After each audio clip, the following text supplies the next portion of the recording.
Di sini hati tertunduk khusyuk, mencari cahaya di dalam lubuk. Langkah kaki menuju taman surga, mengharap ridha Ilahi Ta'ala. Bismillahirrahmanirrahim. Nawaitu ta'alluma wa ta'lima wa tadhakkura wa tadhkira wa naf'a wal intifa'a wal ifada wal istifada wal hatha ala tamassuki bi kitabillah wa bi sunnati Rasulillahi sallallahu alaihi wasallam wa du'a ila al-huda wa dalalata ala al-khair ibtigha'a wajhillah wa mardatihi wa qurbihi wa thawabihi subhanahu wa ta'ala. Amin ya rabbal. Langsung saja mari sama-sama kita simak, kita dengarkan pasang hati kita, pasang telinga kita, kajian Sabtu ketiga kitab Qawmi At-Tughyan yang akan disampaikan oleh Bapak Dr. Kiai Haji Ahmad Nafi Fakhrul Afifi. Wa ilahi falyatafaddal mashkura.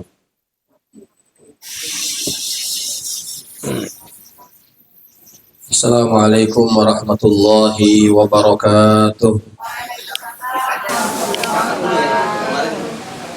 Alhamdulillahi rabbil alamin wa bihi nasta'in ala umuri dunya waddin, wassalatu wassalamu ala asyrafil mursalin sayyidina Muhammadin wa ala alihi wa ashabihi ajma'in. Subhanaka la ilma lana illa ma 'allamtana innaka antal alimul hakim.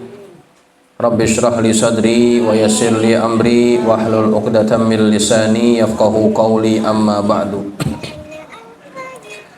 Fa inna asdaqal hadithi kitabullahi ta'ala wa khairal hadi hadi Muhammadin sallallahu alaihi wasallam wa syarral umuri muhdatsatuha wa kullu muhdatsatin bid'ah wa kullu bid'atin dhalalah wa kullu dhalalatin finnar.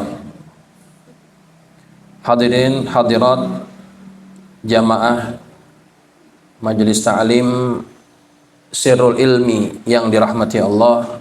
Alhamdulillah, pada pagi hari ini kita dapat hadir dalam kegiatan rutin, yaitu pengajian yang diadakan di majelis yang kita cintai ini, yang mudah-mudahan kehadiran kita ke tempat ini menghadirkan pahala yang banyak, dan apa yang kita pelajari mudah-mudahan Allah jadikan menjadi ilmu yang bermanfaat.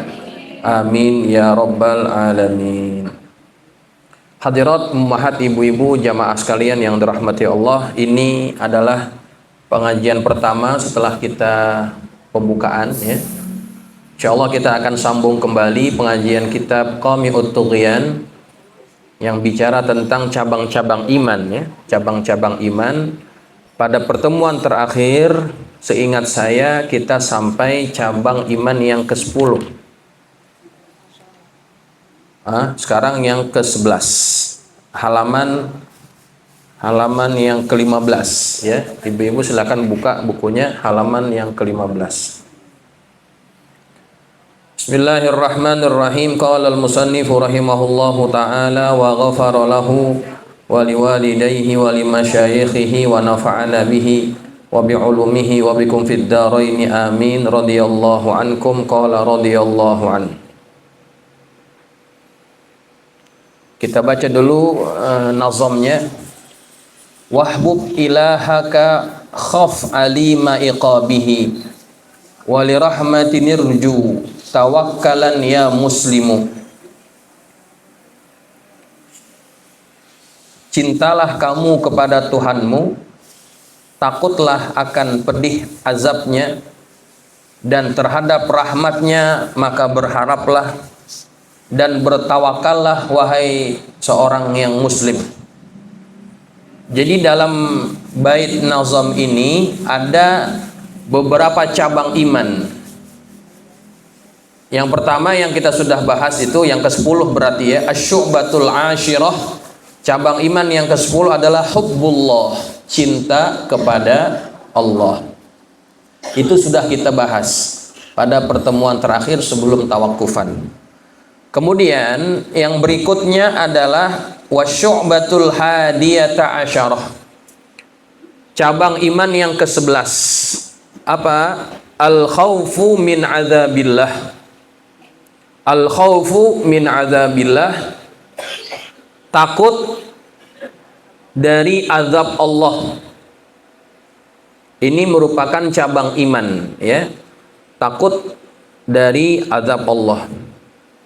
Wa aqallu darajatil khaufi, serendah-rendahnya tingkatan takut, an yamtani'a anil mahzurati, yaitu mencegah dari perkara yang dilarang. Mencegah dari perkara yang dilarang oleh Allah. Wa yusamma dzalika wara'an, dan dinamakanlah sikap yang demikian itu dengan wara'. Wara' ya. Jadi wara' kata Asy-Syaikh Nawawi adalah meninggalkan perkara atau mencegah dari perkara yang dilarang. Fa in zadat quwwatuhu, kemudian yang lebih kuat daripada itu, ya, tingkatan yang berikutnya, kaffu amma la yatayaqqana tahrimuhu, menahan diri dari perkara yang tidak diyakini keharamannya. Menahan diri dari perkara yang tidak diyakini keharamannya. Wa yusamma dzalika taqwa, dan dinamakan yang demikian itu adalah takwa. Fa idza indamma ilaihi at-tajarrudu lil khidmati fasara la yabni ma la yaskunuhu wa la yajma'u ma la ya'kuluhu wa la yaltafitu ila dunya wa ya'lamu annaha tufariquhu wa la yasrifu ila ghairillahi ta'ala nafsan min anfasihi wa huwa sidqu. Nah, tingkatan yang ketiga yaitu fa idza indamma ilaihi at-tajarrud lil khidmati, maka apabila dia hanya berkhidmat kepada Allah, ya, kemudian dia tidak membangun apa yang tidak dia tinggali, la yabni ma la yaskunuhu, dia tidak membangun apa yang dia tidak tinggali. Nanti saya akan jelaskan, kita baca dulu ya. Wala yajma'u ma la ya'kuluhu, dia tidak menghimpunkan apa yang tidak dia makan. Wala yaltafitu ila dunya, dan dia tidak berpaling kepada dunia. Wa ya'lamu annaha tufariquhu, dan dia mengetahui bahwa dunia itu akan dia tinggalkan. Wala yasrifu ila ghairillahi ta'ala nafsan min anfasihi, dan dia tidak berpaling kepada selain Allah dari setiap hembusan nafasnya. Fahuwas sidqu, maka sikap yang seperti ini adalah sidq, as-sidqu. Ya, ini tingkatan yang ketiga. Wa yusamma sahibuhu siddiqan, dan dinamakan orang tersebut atau sahibnya, pelakunya disebut siddiq, ya. Wa wa yadkhulu fi sidqi at-taqwa. Jadi takwa itu masuk dalam sidq. Wa yadkhulu fit taqwa al-wara'u, dan wara masuk dalam takwa. Wa yadkhulul wara'u al-iffah. Wa yadkhulu fil wara'i al-iffah, dan masuk dalam sikap wara' itu adalah al-iffah, yaitu sikap menjaga diri, memelihara diri. Kadza qalahul Ghazali fil Ihya'i, sebegitulah yang dikatakan oleh Al-Ghazali di dalam kitab Al-Ihya. Baik jamaah, ibu-ibu, kita bahas ya. Jadi cabang iman yang ke-11 yaitu takut kepada Allah, terutama takut kepada azabnya Allah Subhanahu wa ta'ala. Nah, takut ini merupakan cabang daripada iman. Karena orang kalau tidak punya rasa takut, maka dia tidak punya takwa. Begitu ya. Takwa itu kan kepatuhan kita kepada Allah. Maka dia harus didasari kepada rasa takut. Al-khawfu min azabillah. Pernah satu ketika Sayyiduna Umar, dia melakukan inspeksi melihat keadaan rakyatnya. Kemudian dia terhenti ke satu rumah, yang rumah itu adalah rumah penjual susu. Dia berhenti karena ada dialog yang dia dengar. Kata yang satu bilang begini, bawakan kemari air, tambahkan ke susu yang kita punya. Berarti ini rumah tukang susu nih. Tambahkan, bawakan air ke sini, tambahkan ke susu yang kita punya. Jadi susunya mau ditambahkan dengan air. Kemudian yang disuruh berkata begini, saya tidak mau wahai ibuku, perbuatan ini dilarang oleh Amirul Mukminin, katanya. Perbuatan ini dilarang oleh Amirul Mukminin. Kenapa dilarang oleh Amirul Mukminin waktu itu Umar yang jadi pemimpinnya? Karena pada saat itu sedang terjadi kemarau. Sehingga banyak tanaman-tanaman yang kering.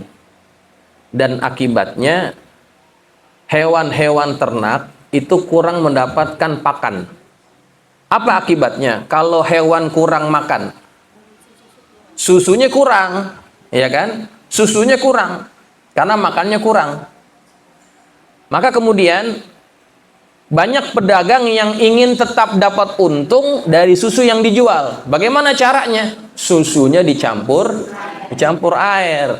Karena susu kalau dicampur air kan nggak ketahuan, dia nyatu. Nah, karena banyak yang melakukan kecurangan itu, Umar akhirnya membuat peraturan tidak boleh mencampur air dengan susu. Nggak boleh. Akhirnya anak ini pun patuh terhadap perintahnya Umar. Ibu, ini dilarang oleh Amirul Mukminin. Kata ibunya, Amirul Mukminin lagi tidur di rumahnya, dia nggak tahu apa yang kita lakukan. Apa kata anaknya? Ibu, memang Amirul Mukminin mungkin dia tidak lihat apa yang sedang kita lakukan, tetapi Allah mengetahui apa yang sedang kita lakukan. Saya takut kepada Allah. Tuh, Masya Allah. Jadi anak ini dia tidak mau melakukan perintah ibunya walaupun ibunya yang suruh. Dia nggak mau. Karena memang nggak boleh taat kepada manusia kalau dalam perkara maksiat. La ta'ata li makhlukin fi maksiatil khaliq. Tidak boleh patuh kepada makhluk, apalagi walaupun itu adalah orang tua kita, dalam perkara maksiat kepada Allah. Kemudian ucapan anak ini menunjukkan bahwa pada hatinya ada rasa takut. Yang takut itu cikal bakal kepada takwa. Umar, dia sangat senang, sangat suka dengan ucapan gadis ini. Dia punya rasa takut kepada Allah luar biasa. Akhirnya Umar bilang sama ajudannya, coba cari tahu ini rumah siapa. Lalu kemudian setelah Dicek, dilaporkan kepada Umar, diberitahu kepada Umar bahwa rumah itu adalah rumah tukang susu, yang tinggal di dalamnya adalah seorang janda dan anak perempuannya yang belum nikah.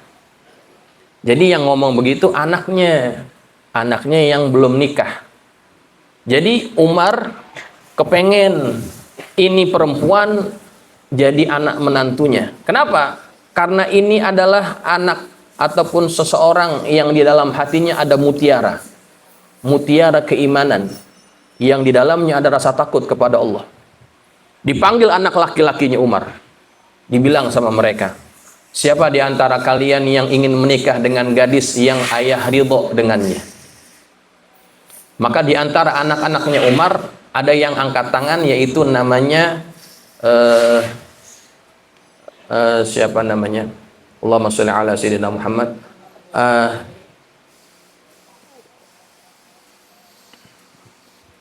Ada salah seorang anaknya Nabi Umar, Allah lupa.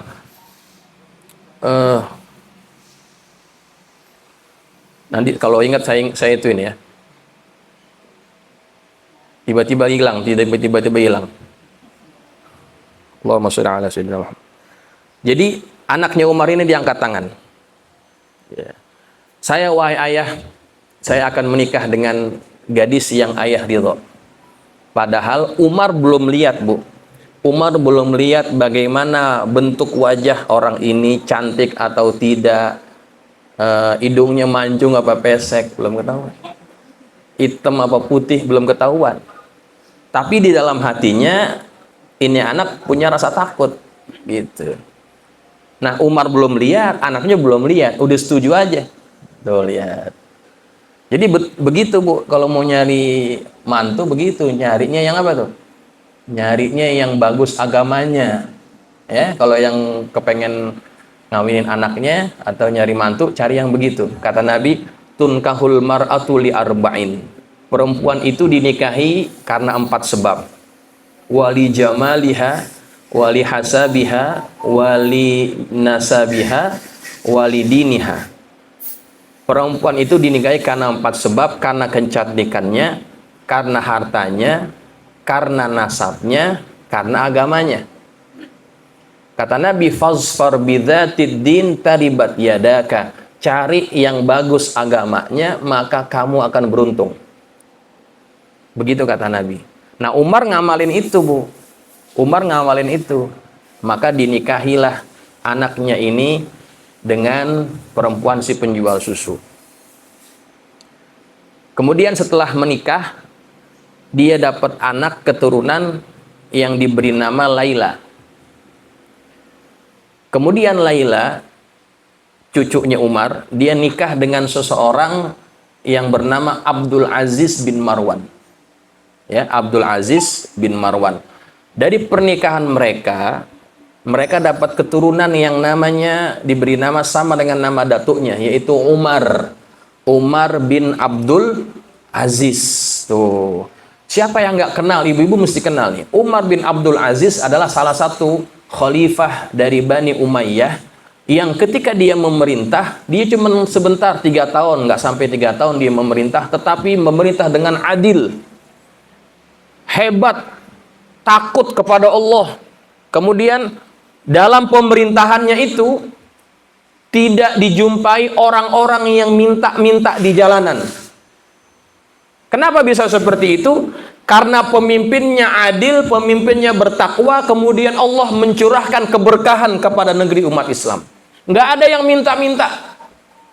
Bayangkan, dari Yaman sampai ke Syam, itu nggak ada yang minta-minta di pinggir jalan. Sejahtera.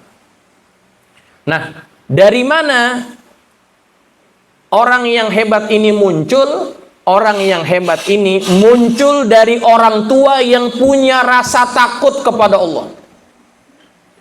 Makanya kalau kita kepengen anak kita jadi anak yang baik, anak yang sukses dunia dan akhirat, maka ibunya atau orang tuanya dia mesti menjadi orang yang punya rasa takut kepada Allah. Karena nanti rasa takut itu akan melahirkan takwa, dan takwa akan ada tempiasnya, ada jatuhannya kemana? Kepada anak keturunan kita. Ya. Nah, itu yang pertama tuh. Jadi rasa takut itu menjadi cikal bakal kepada ketakwaan. Oke. Nah, tadi disebutkan oleh Imam Ghazali, serendah-rendahnya derajat takut adalah an yamtani'a minal mahzurat. Mencegah atau menahan diri dari perkara yang dilarang oleh Allah. Jadi perkara yang diharamkan. Yang disebut perbuatan itu sebagai warok, ya. Warok ini, warok yang paling rendah adalah menjauhi apa yang dilarang oleh Allah. Ini penting nih, karena apa yang kita makan itu akan mempengaruhi karakter kita. Apa yang kita minum akan menjadi akhlak kita. Maka pastikan apa yang kita makan, apa yang kita minum adalah sesuatu yang betul-betul dihalalkan oleh Allah Subhanahu wa Ta'ala. Begitu. Nah, kisah yang tadi tuh, dia menghalang dirinya dari melakukan perkara yang diharamkan oleh Allah, ya. Itu namanya warok. Warok itu adalah bentuk rasa takut kepada Allah Subhanahu wa Ta'ala. Jadi ibu-ibu juga, kalau yang bukan miliknya jangan diambil, yang bukan haknya jangan diambil. Kadang-kadang nih, kalau lagi maulid nih Bu, kadang-kadang waktu lagi maulid kan panitia mungkin nyiapinnya pas-pasan, ya, disiapin 1000, yang datang 1500, kan kurang tuh jadinya. Ibu-ibu kan kadang-kadang datang maulid, ada yang niatnya pengen hadir maulid, ada yang niatnya ngapain? Ya, ada juga tuh yang ngumpulin sembako. Bener-bener Bu, saya tahu dan lihat waktu maulid di dekat rumah saya itu Darul Husna, ada ibu-ibu yang datang maulid udah dapat gituan, dikeluar, dikumpulin sama temennya, di ngider lagi ke tempat maulid yang lain. Ada yang seperti itu. Bukan orang sini, nggak tahu orang mana, saya nggak kenal. Jadi naik motor tuh ngumpulin Bu, Masya Allah. Nah, ada orang-orang yang ketika hadir maulid dia nggak dapat tentengan, ya, dia nggak dapat tentengan. Di depan dia nih ada perempuan, ada ibu-ibu udah dapat tentengan. Kebetulan ibu-ibu ini lagi kebelet, dia pengen ke belakang Bu. Kan orang kalau mau ke belakang emang bawa-bawa gituan juga. Enggak, ditaruh situ kan, ditaruh di situ. Habis dia kencing, dia balik lagi, tentengannya hilang Bu. Pernah terjadi begitu? Waktu dia balik, tentengannya hilang. Dia mau nuduh sebelahnya, nggak ada buktinya, sama semua modelnya begitu, nggak ada namanya. Ntar nuduh-nuduh orang marah. Dia nyariin, mana dia tentengan gua nih? Udah datang habis subuh, udah dapet, giliran dia ke belakang dia nggak dapet, hilang. Nah, ada ibu-ibu yang dia tidak punya rasa takut, dia mengambil hak orang lain. Dia hadir maulid, tapi perbuatannya bertentangan dengan ajaran Nabi Muhammad SAW. Haram. Walaupun dia bilang, saya nggak makan Pak Ustadz, saya jual. Dijual duitnya kan kita pakai juga tuh, ya kan, buat anak kita, buat rumah tangga kita. Dipakai duitnya itu akan berakibat buruk kepada dirinya atau keluarganya. Nggak boleh. Jangan biasakan, jangan berani-berani mengambil apa yang bukan hak kita. Itu merupakan perkara al-mahzurat, perkara yang diharamkan, yang dilarang. Ya, nggak boleh. Dan itu akan berpengaruh kepada karakter kita. Kita akan jadi orang yang keras hati, orang yang susah dinasehati, orang yang menjadi gampang buat maksiat gara-gara selalu makan yang haram-haram. Sayyiduna Abu Bakar, beliau punya budak. Yang budaknya ini diminta oleh Abu Bakar untuk nyetor setiap hari. Ya. Jadi satu waktu budaknya ini pulang kepada Abu Bakar, dia bawa makanan. Dibawa makanan, dikasih ke Abu Bakar. Abu Bakar makanlah makanan itu. Udah dimakan, ditanya, ini dari mana makanannya? Dari mana makanannya? Kata budaknya, tadi saya ketemu orang. Udah lama saya nggak ketemu sama dia. Jadi dulu orang ini pernah konsultasi dengan saya, minta pendapat saya ataupun arahan saya. Waktu itu saya pura-pura jadi dukun. Pura-pura jadi dukun. Jadi dukun apa ini dia? Dukun palsu. Nah, yang saya omongin kepada dia, ternyata kejadian. Tuh. Padahal dia juga nebak-nebak doang, Bu. Kejadian betul. Nah, dia ketemu lagi sama saya, dia cerita apa yang dia lakukan itu berdasarkan nasihat saya, dia lakuin, berhasil. Nah, dia kasih ini sebagai bentuk terima kasihnya.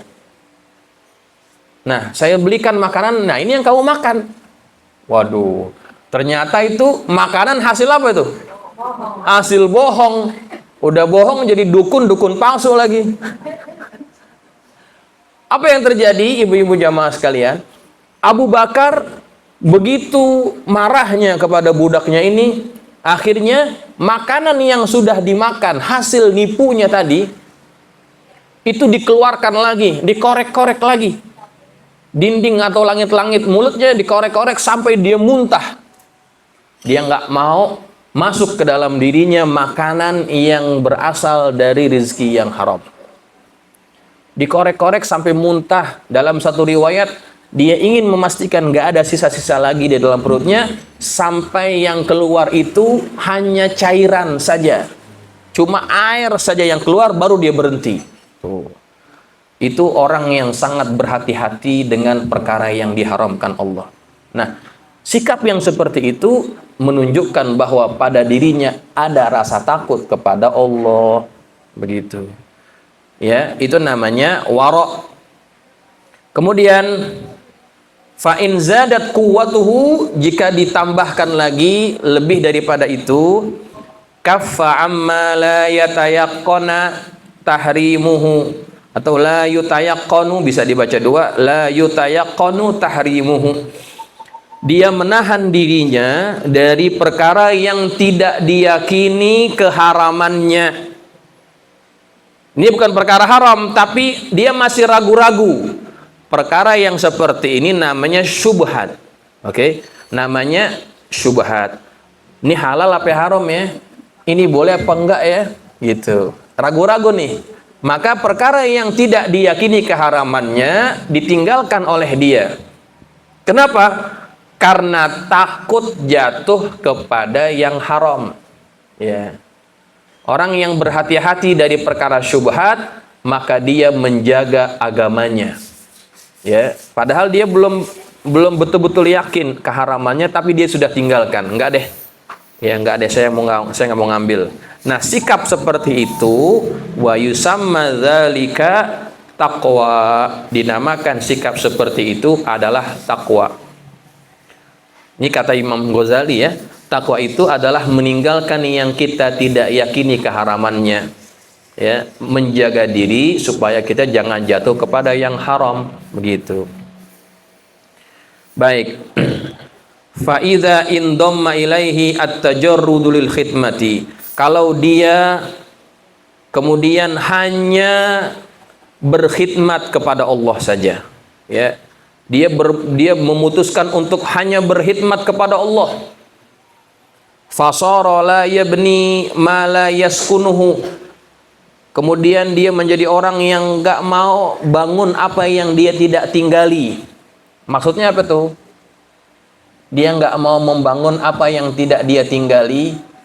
Dia tidak mau hidup dalam kemewahan. Ya. Rumah yang kita bangun hari ini, itu bakalan jadi tempat tinggal kita terus-terusan nggak? Enggak kan? Satu saat kita akan tinggalkan rumah itu. secakep-cakepnya kita bangun rumah, satu saat pasti akan kita tinggalkan. Jadi, untuk apa membangun sesuatu yang bakal kita tinggalin? Ini tingkatan takwa yang lebih tinggi lagi nih. Ini namanya sidik. Ya. Orang yang model begini namanya sidik. Dia tidak membangun sesuatu yang akan dia tinggalkan. Apa yang dia bangun, yang akan dia bangun adalah rumahnya nanti di akhirat. Apalagi sikapnya, sifatnya, wala yajma'u ma la ya'kuluhu. Dia tidak mengumpulkan, dia tidak menghimpun apa yang dia tidak makan. Kita makan, Bu, sehari semalam berapa sih? 3 kali, ya, 3 kali. Kira-kira makan 3 kali berapa habisnya? Ada 100.000? Hah? Makan sehari 3 kali berapa kira-kira?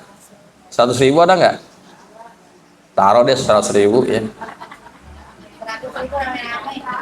Oh, rame-rame? Enggak cukup. Iya, katakanlah 100.000 ya untuk pribadi. Kita makan cuman 100.000 sehari. Tapi banyak nggak di antara kita yang ngumpulin harta untuk makan sampai beberapa tahun ke depan? Ada kan? Mungkin sampai ratusan tahun kali ngumpulin duit. Dimakan nggak tuh duit? Enggak. Sekaya-kayaknya orang, dia makan sehari berapa kali, Bu? 3 kali kan? Ada bedanya orang kaya sama orang miskin, makannya beda nggak? Sama. Jangan lihat menunya. Menunya mungkin beda, tapi kuantitasnya sama, Bu. Orang kaya sama orang miskin makannya sama, sepiring-piring juga. Apa kali orang kaya makannya 2 piring? Nah, enggak, malahan orang kaya kadang-kadang makannya dikit. Yang banyak siapa yang banyak? Yang makannya banyak rata-rata yang miskin makannya banyak. Ya, apalagi waktu maulid, waduh. Baru tumben makanan enak gitu ya. Nah, orang kaya sama orang miskin makannya sama, sehari 3 kali. Maka orang yang siddiq adalah dia tidak ngumpulin apa yang nggak bisa dia makan semuanya. Tuh. Kemudian wala yaltafitu ila dunya, dia tidak berpaling kepada dunia. Kenapa dia tidak berpaling kepada dunia? Wa ya'lamu annaha tufariquhu, karena dia tahu dunia itu akan dia tinggalkan. Dunia itu akan dia tinggalkan. Jadi orang yang model begini, dia nggak open sama dunia. Ya, dia memang perlu kepada dunia, tetapi sekedarnya saja. Ya, dia tidak menghabiskan waktunya untuk mengumpulkan dunia, yang dunia itu akan dia tinggalkan. Ini makomnya makom tinggian dikit nih, Bu. Bisa nggak kita kayak begitu kira-kira? Belum ya? Kita belum bisa kayak begitu. Kita masih demen sama duit, doyan sama emas, doyan sama yang lain-lain. Padahal kalau kita mati kita bawa nggak itu? Nggak kita bawa, Bu. Semua akan diperebutin sama siapa? Sama anak kita, sama keturunan kita. Kalau kita mati duluan, suami belakangan, suami kawin lagi. Ntar emasnya kasih siapa? Dikasih bini yang baru. Tuh, lihat. Yang kumpulin siapa yang kumpulin? Kita. Tuh, sedih nggak tuh? Jadi hakikat dunia begitu. Hakikat dunia itu kita yang ninggalin atau dia yang ninggalin. Tuh dunia tuh. Kita yang ninggalin dunia atau dunia yang ninggalin kita. Jadi jangan terlalu ngoyo mencari sesuatu yang kita bakal tinggalin. Dunia ini tempat meninggal, bukan tempat kita tinggal. Kan ada lagunya tuh. Siapa yang nyanyi? Dery Sulaiman. Dunia ini tempat meninggal, bukanlah tempat kita tinggal. Tuh, kita bakalan ninggalin semuanya. Saya punya cerita nih, Bu. Ini beneran ceritanya nih, bukan saya bohong-bohongan. Ini ceritanya terjadi waktu saya masih di Malaysia. Jadi waktu itu saya punya majelis, ada pengajian, ibu-ibu juga nih, pengajian ibu-ibu, majelis duha. Waktu itu ada ibu-ibu separuh baya lah, seumuran ibu-ibu juga, datang sama saya, "Pak Ustadz, saya mau minta izin, mungkin saya nggak bisa terus-terusan ngaji." "Kenapa memangnya?" "Ya sebentar lagi suami saya mau pensiun. Kalau udah pensiun nanti, kami mau pindah ke kampung. Sekarang lagi dibangun rumah di kampung gitu. Ntar kalau udah jadi, sampai saya udah pensiun, saya mungkin pulang kampung. Saya minta izin nggak ngaji lagi." Saya bilang, "Nggak apa-apa Bu. Yang penting ibu tetap ngaji, ya. Dimanapun tetap ngaji, sama siapapun ngaji lah." Ya sudah. Setelah pertemuan itu, beberapa bulan setelahnya, saya dengar kabar Bu. Saya dengar kabar suaminya meninggal dunia. Suaminya meninggal dunia. Tuh. Rumah yang lagi dibangun di kampungnya belum jadi, lagi dibangun. Ya, dia udah keburu meninggal. Nah, setelah dia ditinggal oleh suaminya, dia menjalani masa iddah. Nggak lama dari masa iddahnya selesai, saya dapat kabar lagi, perempuan ini kawin lagi Bu. Perempuan ini kawin lagi ya. Berarti masih ada jodohnya kan? Ya, cepet banget, baru nggak lama dah, pokoknya nggak lama. Saya dengar kabar dikawin lagi, kaget juga saya. Masih laku juga ternyata. Iya, mungkin dia punya mantan pacar juga duda juga kali gitu. Cinta yang lama bersemi kembali itu. Belum kelar cerita. Berarti ada jodohnya kan? Nikah lah ceritanya nih. Nah, waktu dia nikah, rumah yang lagi dibangun itu dulu udah jadi Bu. Rumahnya yang dulu dibangun sama laki pertama udah jadi. Nah, pindahlah dia ke kampungnya, nempatin rumah barunya. Bersama siapa? Bersama suami yang baru. Tuh. Enak gak tuh jadi suami yang baru? Dia baru nikah, nempatin rumah baru. Yang beli tanah siapa Bu? Suami pertama kan? Yang bangun siapa? Suami yang pertama. Pakai duit siapa? Suami yang pertama. Yang nempatin siapa? Yang nempatin suami kedua. Tuh, ngenes nggak tuh jadi suami pertama? Yang capek-capek nyari, yang capek-capek ngumpulin suaminya yang pertama, yang nempatin orang lain. Tuh. Ini kira-kira suaminya nih kalau bisa bangkit lagi dari kuburan. Ini misal kata nih, kalau suami bisa banget lagi dari kuburan, kira-kira didatengin atau rumahnya? Pengen. Tok tok tok tok tok tok tok. Mana kunci rumah? Di rumah gue yang bangun, kenapa ya orang tepatin? Tuh kalau bisa bangun Bu. Tapi kan kalau orang udah mati bisa bangun lagi nggak? Nggak bisa, udah selesai kehidupannya udah. Bini yang disayang-sayang, kawin lagi sama orang lain. Tuh. Harta yang dikumpul-kumpulin, dinikmatin sama orang lain. Coba itu. Sedih nggak tuh? Makanya Bu, jangan terlalu sayang sama laki.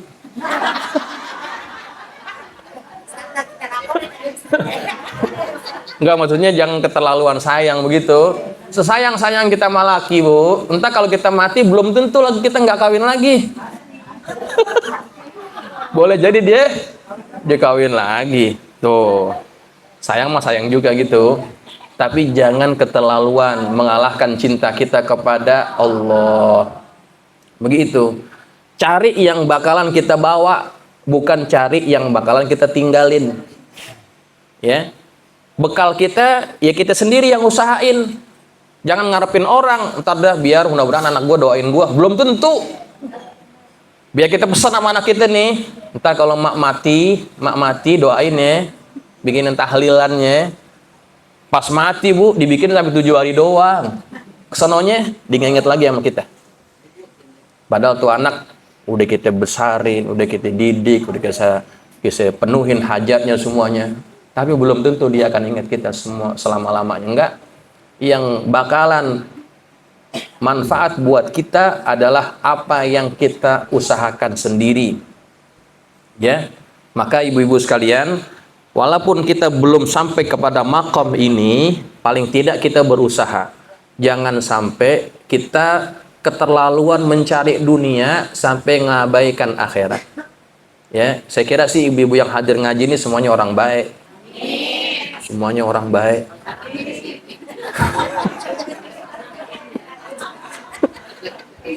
Iya, kalau sakit gak kemari.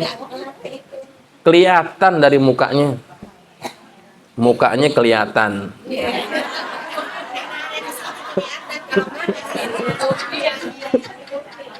Iya, semuanya insya Allah.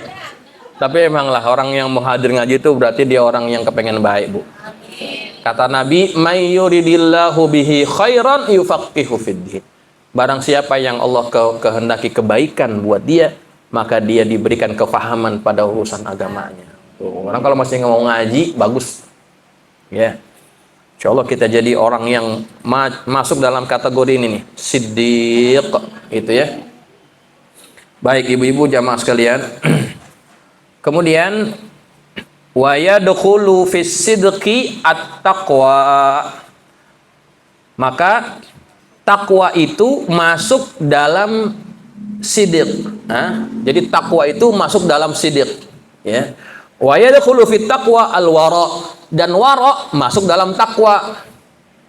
Wa yadkhulu fil wara'i al-iffah, dan iffah, apa itu iffah? Menjaga diri, menjaga kehormatan diri, itu masuk dalam wara gitu. Jadi urutannya iffah, wara, takwa, siddiq gitu ya urutannya ya. Iffah, wara, takwa, siddiq. Nah, gitu urutannya. Jadi orang yang menghalangi dirinya dari perkara yang haram, maka pasti dia punya sifat yang namanya iffah. Iffah itu orang yang menjaga kehormatan dirinya. Nah, begitu.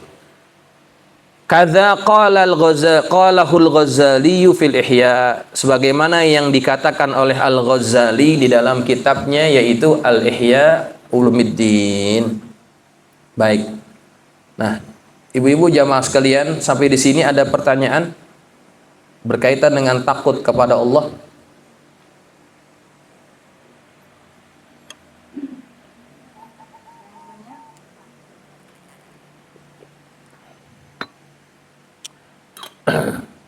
Baik.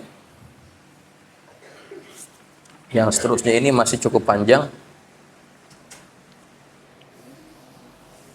Jadi kesimpulannya adalah cabang iman yang ke-11 adalah rasa takut dari azab Allah.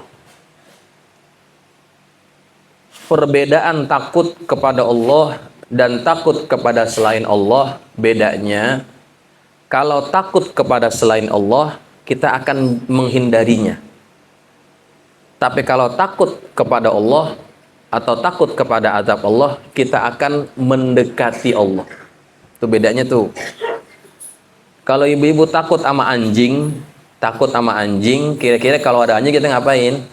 Lari. Takut sama bencong, Bu? Ada nggak? Ada nggak? Ada, Bu, saya takut dulu sama bencong, beneran. Kalau kita takut sama bencong, kita menghindarinya. Takut sama setan. Ada ibu-ibu yang takut sama setan. Padahal tukang ngaji, tapi takut sama setan. Maka kita akan menghindarinya. Oh, jangan lewat situ kenapa emangnya? Serem banget. Bulu kuduk gue merinding kalau lewat situ. Padahal dia habis ngaji, Bu. Maka akan menghindarinya. Nah, itu takut kepada selain Allah. Tapi kalau takut kepada Allah, kita akan semakin ingin mendekat kepadanya. Tuh. Makanya orang yang semakin takut, maka semakin baik hubungannya kepada Allah Subhanahu wa taala. Kenapa Allah menceritakan tentang azab di dalam Al-Quran, tujuannya adalah supaya kita betul-betul menghindari apa yang dilarang oleh Allah.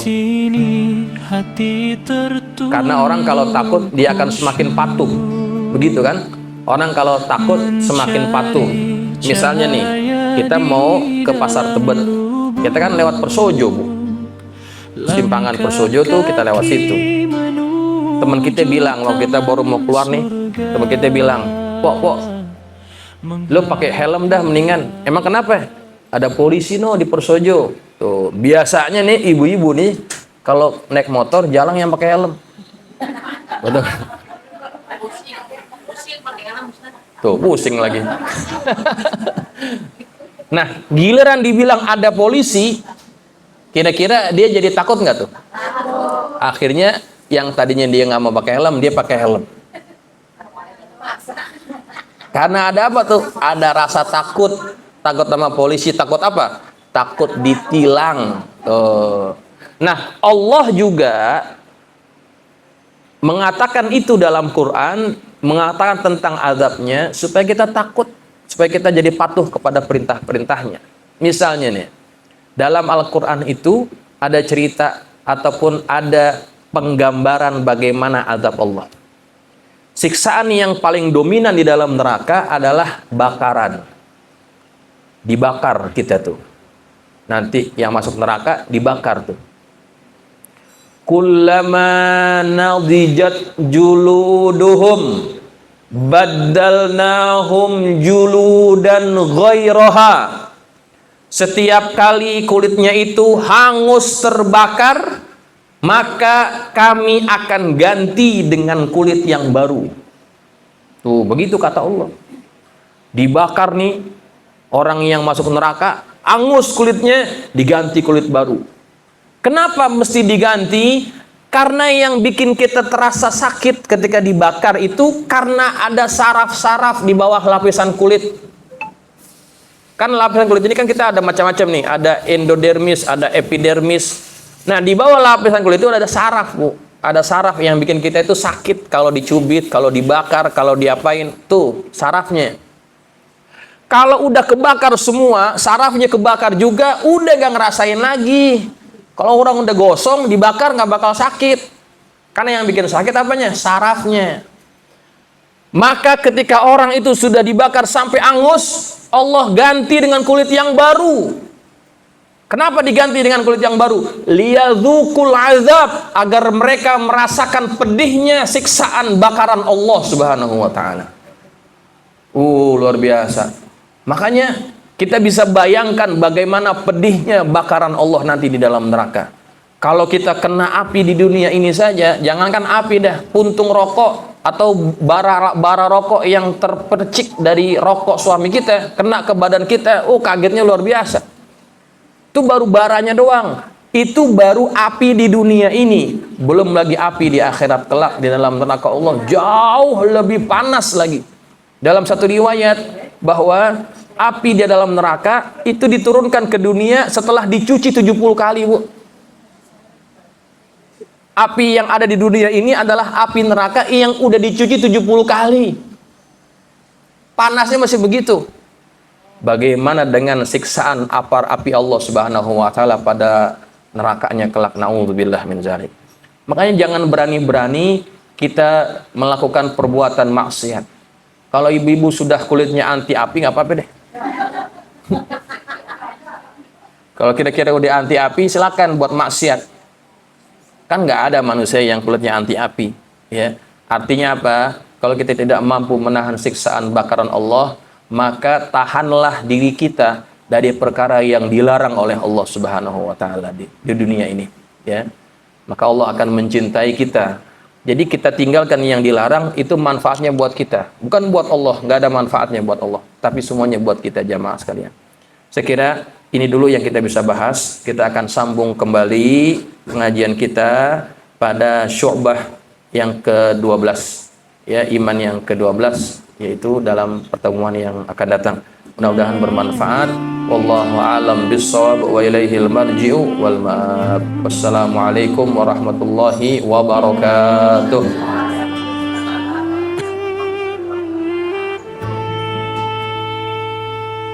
Di sini hati tertunduk khusyuk, mencari cahaya di dalam lubuk. Langkah kaki menuju taman surga, mengharap ridha ilahi.